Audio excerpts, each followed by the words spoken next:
Hello, folks. Back again.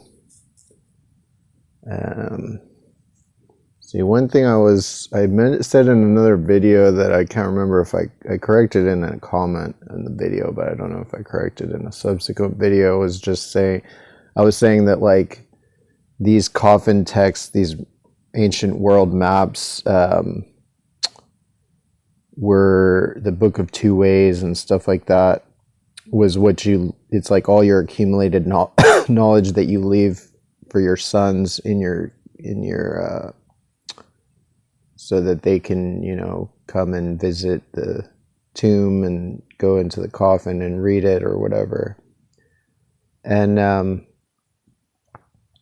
would probably like bring out the mummy and hang out with them, give him some grub, some food, and then read the coffin text and look at the maps underneath the mummy in the coffin. But anyway, I was realizing afterwards that I was saying sons, but that was more in the New Kingdom, that it was limited to sons, whereas in the Middle Kingdom, it seemed to be gender neutral, because like half of the books of Two Ways or more seem to be in the coffins of women. So I don't think, I think I misspoke. I was in the wrong era for that. Same with the priestcraft. The priesthood was, you know, gender neutral for the most part until the New Kingdom, and then that was when Egypt was more infiltrated from outside, and the Hyksos people had taken over, I guess, people from the Levant or something, or maybe the Mediterranean or somewhere. I mean, the Levant is the Mediterranean. Anyway, so this is something Gyan Shalper Hindi, blah, blah, blah, but it's basically snakes and ladders. So, I've played this game, Snakes and Ladders, before when I was a little kid. It's a popular game. So, but its original name in Hindi is Gyan Shalper. And I'm pretty, my understanding is that it relates to the underworld. That's what I've read about it. And so it says here that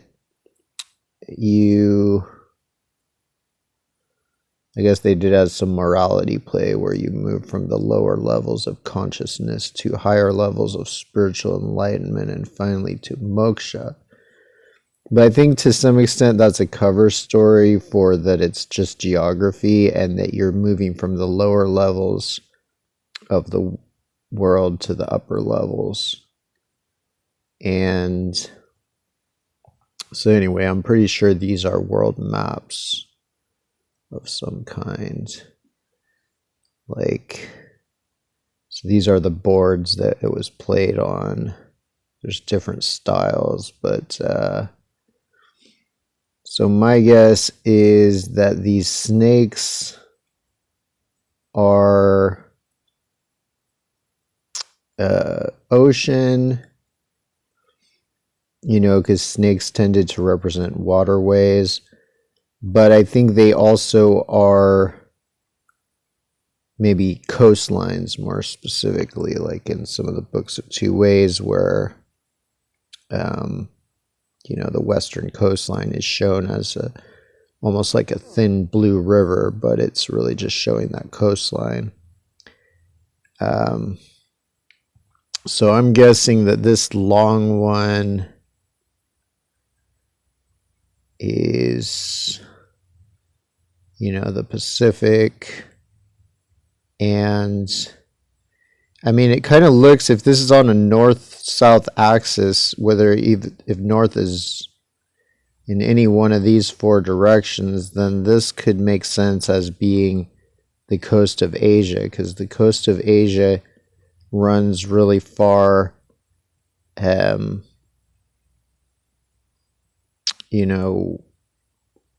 of diagonally southwest to northeast. And then if you basically just keep going straight, then you end up going south you keep going northeast, you end up going south, I guess southeast along the west coast of America. So anyway, I'm not sure exactly what's all what here. You know, it could be like maybe, yeah, I'm really not sure. But I'm going to get into this and try and figure it out. But chances are, like, between these things are land masses. And, you know, let's say this little snake is like the Mediterranean, and this long snake is the western coast of Africa, and this long snake is like the Red Sea, and this snake is like the Persian Gulf. This snake is the, you know, south eastern coast of Africa. And then this here is either like India or Southeast Asia or something. And then this, I don't know. It's hard to know, but I'm sure like people think like ancient people were just silly and they just throw a bunch of snakes on a board and then stare at it for like, you know, 10,000 years or whatever. But no, they were actually much less like that than modern people are. That's how people always project, you know, how they are. And modern people, there's, you know, we're just pretty chaotic. We just do whatever. There's nothing really good to follow anymore, like that's really still around. So people just do whatever random shit they do. So they assume that that's how people used to be, but it's not. They used to have very, very intricate sciences that were pretty widely understood. Also, this thing here you have, I mean, up here, this looks kind of like the four directions. I think this probably relates to the heavens up here. This might be the crescent moon or whatnot. Here's, oh yeah, because here's the sun, here's the moon. So this is like the sky. This is the underworld. And, but you see here, there's this thing coming down and there's like kind of these different roots. So that probably, there's a good chance that relates to something kind of like Yggdrasil or whatever, like the Norse cosmological tree that has one root is in, you know, I forget, there's like three roots. Like one is in Niflheim, one is in Midgard or something, and one is in some other place. So maybe that this really long route is the one that's in Niflheim in America here, in Patala and Naraka. And then there's one over here that's in like Africa and Europe and stuff. And then there's one here that's in like East Asia. I don't know. That's the best I can figure for now, but I'll get into this later and actually hopefully get some solid, you know, identifications of the imagery. Yeah, there's like another version, pretty similar. You know, so like this shape here, this shape right here could definitely relate to, like, I think America is here. Because also, yeah, look at this. So here's a version of it. And it has arms, right? Arms right here. No head.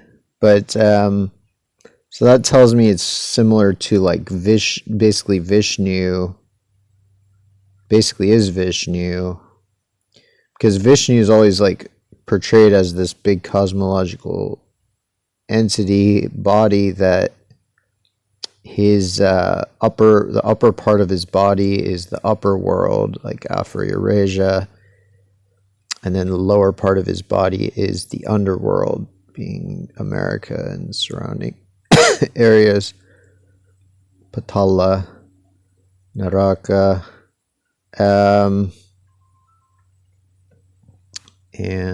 let's see, somebody's calling me. No. Anyway, so yeah, it's not really clear where his waist would be. So I'd say like at least this, at least from here to here to here to here is the underworld. And my guess might go to here too, since there's so much up here. And also it's portrayed similarly to some of the other images of Vishnu, as a cosmological body, where the parts of Patala, like near his feet, are split apart, like they're just on each side but not in the middle. So I've seen that in other portrayals of Patala, the underworld. So yeah, definitely, pretty sure that actually depicts some of the actual coastlines of America, but I'll get into it later so I can actually conclusively identify them. All right, so this is Hispaniola in Cuba in the ancient Egyptian Book of Two Ways. So this is from the Book of Two Ways of Seppi, General Seppi, which might be the first illustrated Book of Two Ways that actually paints these gatekeepers inside the map. Because what it seems to be, like most of the Books of Two Ways, they just have the maps just with the coastlines, and they don't actually paint these gatekeepers. They just have text where they are. They just write the labels where they are without actually showing their shape. And so Seppi was, his seems to be the first, or at least one of the first, that actually put them in. So chances are these gatekeepers that were labeled in the earlier maps were also portrayed, they were also painted, just not in the maps. So probably earlier versions, they would just be painted on a separate papyrus. And so you could easily reference, you go look, see, okay, we're at this part of the coastline. It says there's some gatekeeper by the name of, whatever, this one is called he whose face is hippopotamian.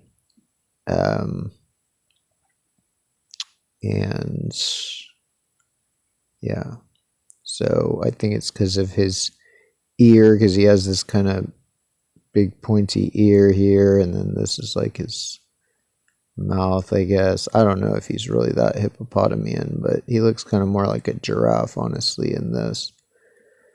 Sometimes a gatekeeper gets described as one animal or something, and then actually gets portrayed as another animal based on some other trait. This one is, Hispaniola, he whose face is dog-like. So I think it's because of like this little peninsula comes down. It's kind of like a dog's front leg, and I think Puerto Rico is like his tail. And then, this part up towards Cuba is his face. And I think there's a little island, a little like thin, long island that's kind of just above the face area. that probably represents one or both of these ears. And these, it's hard to know like what everything represents, like the colors. What does this white line here represent? It might be like some kind of mountain range there. What do these dots represent? 1, 2, 3, 4, 5. The similar dots are shown on other gatekeepers. These may be units of measurement. It may be explaining how long Cuba is, that it's like 5 Egyptian,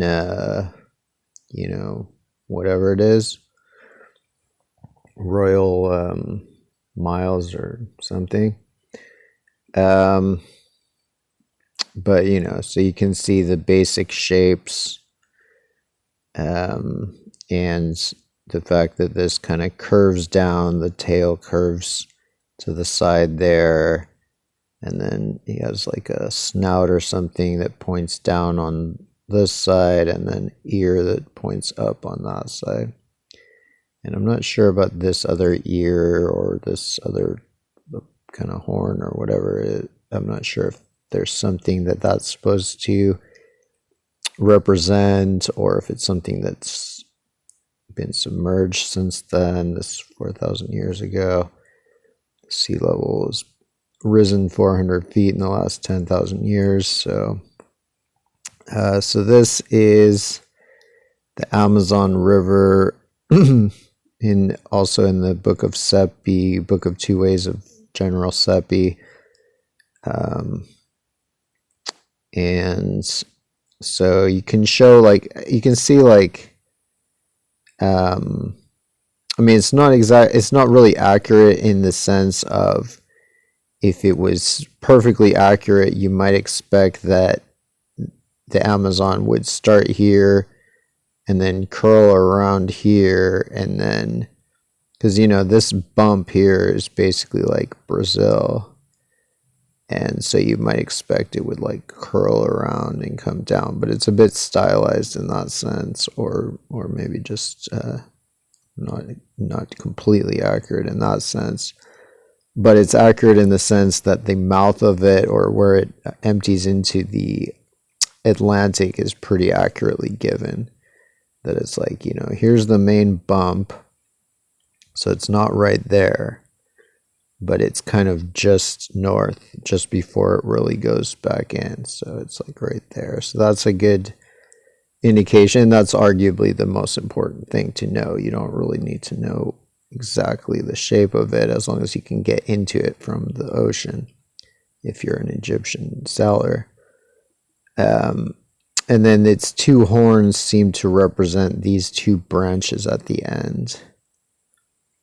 And even though eventually the branches end up going the same direction, but I think it's mostly focusing on that part where they split in two directions. And, it's obviously a very important river, biggest river in South America, one of the biggest rivers in the world. This one I really like, because I knew that, like, I had already determined eventually that this thing that he's holding, this knife, represents this headland that sticks out, which is called Costa Maya headland. And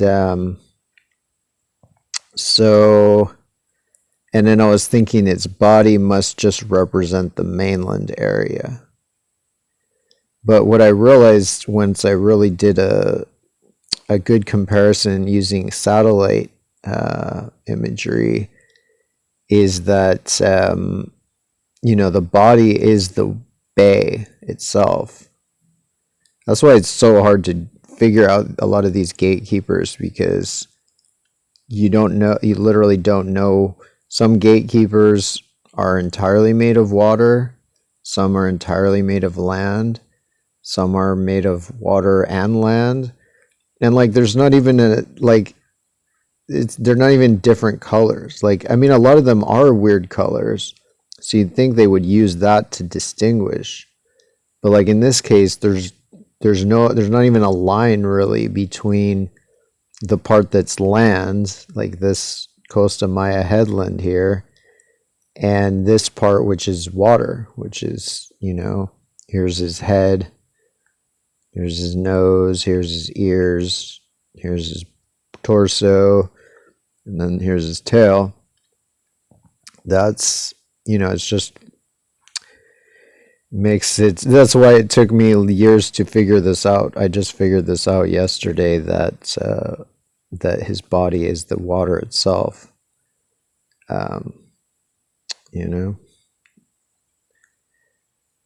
So that's awesome. Chetumal Bay. Here's the Alaskan Peninsula. So yeah, it kind of shows, it's not exactly clear which part of him is the head, like whether this is the head or this is the head, or if it's some smaller thing. I'm guessing this whole thing is like the head. But yeah, it's not super clear on the shape, for instance, like where this bump is. It's not exactly clear. I guess you could say maybe the bump is this little bump here, but like from this vantage, it doesn't, it's certainly not obvious that it like gets significantly thinner after that. I mean, it certainly gets thinner by here. And then, this kind of shoulder or elbow coming down might represent this place where it sticks out a bit. And then this front of his neck and face may represent this coastline here in like the Kodiak Bay or something. So he's like the first, I guess he's the first gatekeeper of America. He's the first gatekeeper if you're coming from Asia.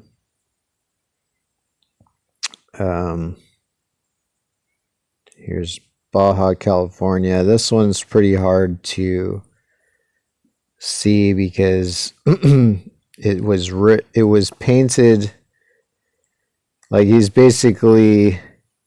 was painted white or something. I don't know. He's painted something very very soft colored or something, and so while everything else retained, stayed relatively visible, he's almost invisible. You can just see the horns here and his knife that he's holding guarding the coastline, and then his long body but anyway, so that's like Baja California. This is like the US area, this is Mexico.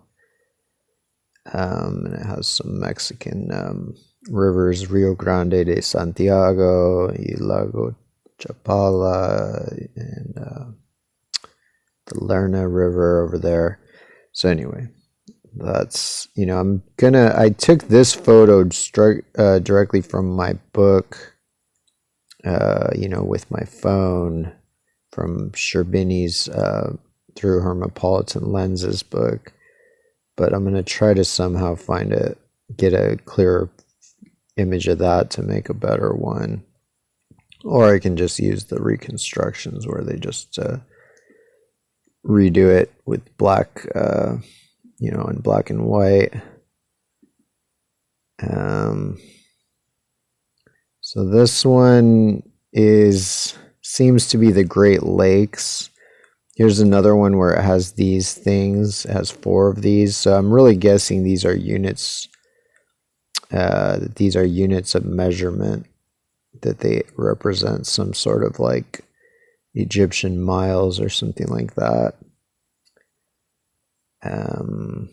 So yeah, I think this is the Great Lakes, and that his front leg is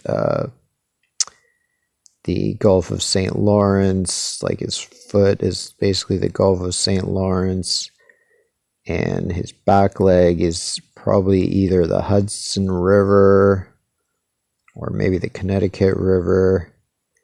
And then I think that his head is Lake Superior. And it could be that the dot inside his Aten disc is Ile Royale in Lake Superior, which is where the copper mining was done during the Chalcolithic era, like 8,000 years ago or something. And so, and the solar disk was also associated with copper because of the golden shine of it or whatever. And I'm not sure which lake or river this tail is, but it's one of them, I guess. But it's confusing because of where it's situated. It's like it might have kind of situated it not exactly where it is on this map. It's definitely, it should be either the Great Lakes or possibly Hudson Bay. Well, let's do. Well, this is another version of this Hispaniola in Cuba. Just using a different photo that's kind of brighter colors. And this is Newfoundland.